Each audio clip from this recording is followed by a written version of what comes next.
سڵاوتان لەبێ ئەزیزەکانم، هیوای تەندروستێکی باش بۆ هەمووتان ڕەخوازم. شیرینەکانم ئەمڕۆژ بابەتێکی دیکەتان بۆ ڕوونەکەمەوە کە ئەم بابەتەمان بابەتێکی ئەدەبە. لەم بابەتەماندا باسی کەسایەتیەکی دیکە دەکەین کە تێکۆشەرێکی سیاسی و ڕووناکبیر و نووسەرێکی کوردە، ئەویش کامێران ئەمین عەلی بەدرخانە. من بابەتەکەتان بۆ دەخوێنمەوە و لەگەڵیدا ڕوونی دەکەمەوە. کامێران ئەمین عەلی بەدرخان ساڵی 1895 بۆ ساڵی 1978 واتە تقریبەن 125 ساڵ بەر لە ئێستا لەدایک بووە کە ساڵی 1895 و ساڵی 1978 کۆچی دوایی کردووە، واتە 83 ساڵ ژیاوە. دکتۆر کامێران ئەمین عەلی بەدرخان لە ساڵی 1895 لە ئیستانبول لەدایک بووە، واتە لە ئیستانبول لەدایک بوو. ژ بنەماڵە بەدرخانیە. بنەماڵەی بەدرخانی ئەگەر هەندێک بۆتان ڕوون بکەمەوە، بەدرخانیەکان بنەماڵەیەکی شۆڕژگێڕی کورد بوون. دوای تێکچوونی شۆڕشەکەیان دەوڵەتی عوسمانی ئەم بنەماڵەی لە هەرێمی بۆتانی باکووری کوردستان دوورخستوتەوە، واتە پەرشوبڵاوی کردوونەتەوە بۆ کوێ بڵاوی پێکردوون بۆ ئیستانبول و میسر و یۆنان و چەند وڵات و دوورگەیەکی دیکە، واتە لێکی دابڕیون کە ئەم بنەماڵەیە کاتێک ئەوەیان بەسەردا هات بڕیاریاننا بە شێوازێکی دیکە خزمەتی کلتور و زمان و ناساندنی مێژووی نەتەوەی کورد بکەن، ئەویش لە ڕێگەی ڕۆژنامەگەریەوە، واتە بە شێوازێکی تر هەوڵیاندا کە خزمەت بە زمان و کلتوری کوردی بکەن و هەروە مێژووی نەتەوەی کورد بناسێنن لە ڕێگەی ڕۆژنامەوە.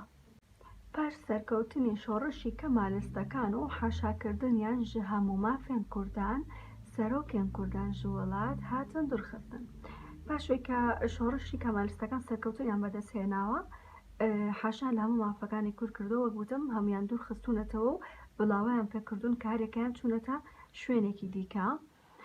ئەمین عەلی بەدرخان و کوڕاوی ئەحمەد سورەیا چوون لە میسرە ئاکنجی بوون. ئەمین عەلی بەدرخان باوکی کامێران بەدرخانە لەگەڵ کوڕەکەی کە ئەحمەد سورەیایە دەچنە میسر و لەوێ نیشتەجێ دەبن. کامێران و جەلادەت ژی چوونە ئەڵمانیا و دەست بە خوێندنا بڵند کرد لە کۆلێژە حقوقێ باوەڕنامە دکتۆرا وەرگرت. لێرەدا دەڵێت کامێران و جەلادەت کە برای یەکن، واتە کامێران کە ئێستا باس لەو کەسایەتیە دەکەین، و هەروە جەلادەت کە برای کامێرانە پێکەوە دەچنە ئەڵمانیا و لەوێ دەست ئەکەن بە خوێندنی باڵا و بڕوانامەی دکتۆرا لە بواری حقوق یاسا لە زانکۆی لایپزیگی ئەڵمانیا بەدەست دەهێنن. پاشان لە زانکۆی سۆربۆنی فەڕەنسی باوەڕنامەی بڵندی فەلسەفە و ئادابی وەرگرت. پاش ئەوە دەچێتە فەڕەنسا، دەچێتە زانکۆی سۆربۆن لە فەڕەنسا. لێرەدا ئەو باز نەکراوە لەو زانکۆیە دەبێتە مامۆستایەکی خۆبەخش، واتە بە خۆبەخش کار دەکات بۆ ماوەیەک و پاشان بڕوانامەی فەلسەفە و ئاداب وەردەگرێت. لە ئەوروپا تێکەڵی لەگەڵ زۆر لە ئەدیب و نویسەرێن ناودار پەیدا کرد، وەک لوسی پۆل مارگرێت ڕۆدینکۆ. لەوێ ناسیاوی و هەروەها تێکەڵی لەگەڵ چەند ئەدیب و نووسەرێکی ترا پەیدا کردووە، وەک لوسی پۆل مارگرێت و مارگرێت ڕۆدینکۆ، کە مارگرێت ڕۆدینکۆ ئەو کەسی کە خزمەتێکی زۆری بە بژانەوەی فەرهەنگ و ئەدەبی کورد کردووە، لەگەڵ ئەواندا تێکەڵاوی دروست ئەکات. پاشان گوتاری بە زمانی کوردی و زمانی تریش لە گۆڤاری هاوار و ڕۆناهی بڵاو کردووەتەوە. جگە لە زمانی کوردی کە ئەمە لە دوایی شاباسی ئەکەینەوە، چەندین زمانی دیکەی زانیوە، واتە زۆر شارەزا بووە، کەسێکی زۆر ڕووناکبیر بووە، چەندین زمانی دیکەشی زانیوە بە زمانی کوردی و هەروە بە زمانی دیکەش.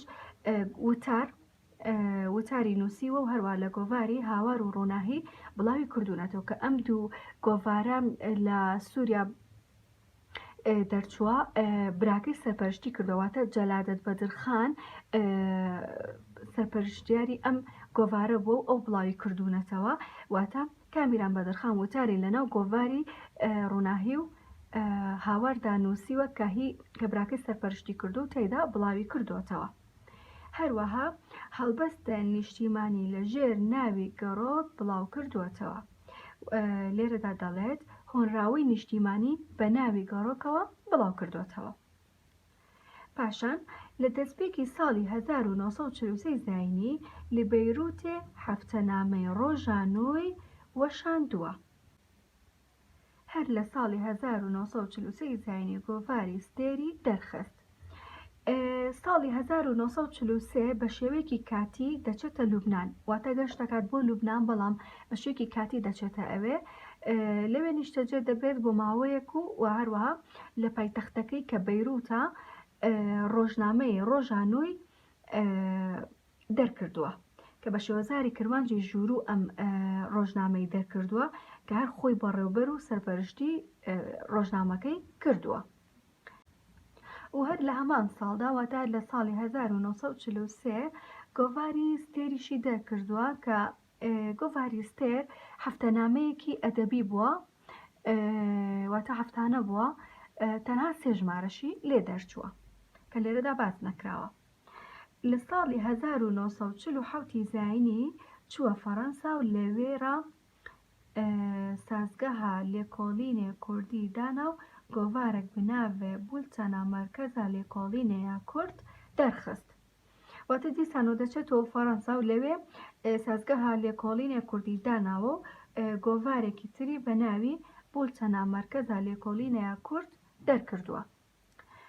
12 ساڵان بەبێ پارە خزمەتەکە زۆری زمانی کوردی لە پەیمانگەی زمانە زیندوەکان کردووە. واتە 12 ساڵ بەخۆ بەخش بەبێ هیچ پارەیەک وەربگرێت لە پەیمانگەی زمانە زیندوەکان کاری کردووە.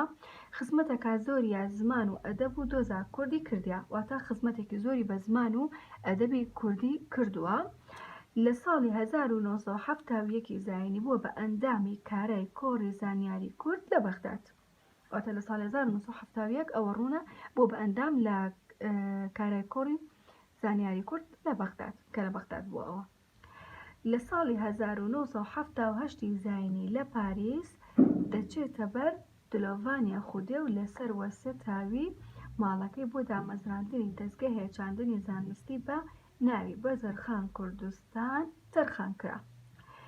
لە ساڵی 1970 زاینی لە پاریس کۆچی دوایی یەکات واتە دوور لە نیشتیمانەکەی کۆچی دوایی یەکات بەهۆی ئەو بارودۆخە سیاسی کە هەی بووە لە وڵاتەکەی خۆیان نەبووە بەڵکو لە پاریس کۆچی دوایی دەکات و پاشان لەسەر وەسیەتی خۆی ماڵەکەی بۆ دامەزراندنی دەستگایەکی زانستی بە ناوی بەزەرخان کوردستان تەرخان دەکرێت. پاش مردنی کتێبخانەکەی درا بە ئەنیستیتۆی کوردی لە پاریس. کتێبخانەی هەبوو و درا بە ئەنیستیتۆی کوردی لە پاریس. دکتۆر کامێران بەدرخان تێکۆشەرێکی سیاسی و ڕووناکبیرێکی ژێراتی و مەزن بوو. پێمان دەڵێت کە دکتۆر کامێران بەدرخان تێکۆشەرێکی سیاسی بووە بێگومان هەر خۆی لە بنەماڵەیەکی تێکۆشەر لەدایک بووە کە بنەماڵەی بەدرخانیەکان بوو و هەروە ڕووناکبیرێکی مەزن بوو بێجگە لە کوردی تورکی و عەرەبی و ئەڵمانی و فەڕەنسی و یۆنانی و ئینگلیزی و پۆڵۆنی دەزانی واتە چەند زمانێکی تری زانیوە جیاواز لە زمانی کوردی. بەرهەمی زۆری هەیە لەسەر ڕێزمان چیرۆک پەخشان ئەلفوبێ هەروەها فەرهەنگی کوردی و فەڕەنسی و ئەڵمانی و کوردی داناوە.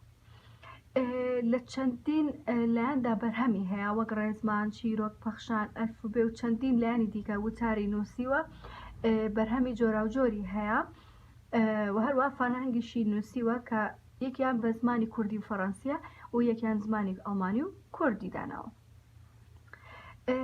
لاوەکێ من یەکێکە لە بەرهەمەکانی کە لە گۆڤاری هاواردا لە ساڵی 1932 بڵاوی کردوتەوە یەکێکە لە بەرهەمەکانی ئێوە دەتوانن بیخوێنەوە من بۆتانی ناخوێنمە ئەو خۆتان دەتوانن بیخوێنەوە زۆر قورس نییە و هەندێک وشە واتاش کە لی تێنەگەن لە پەڕەی دواتردا وشەواتەکانی تێدایە. بابەتەکەمان ئەوەندە بوو بۆ هیوام کە سووتان لێ وەرگرت بێت و لێ تێگەیشت بێتن. سواس بۆ گوێگرتنتان هەتاوە کۆوانەیەکی دیکە و بابەتێکی دیکەی ئەدە خواتان لەگەڵ.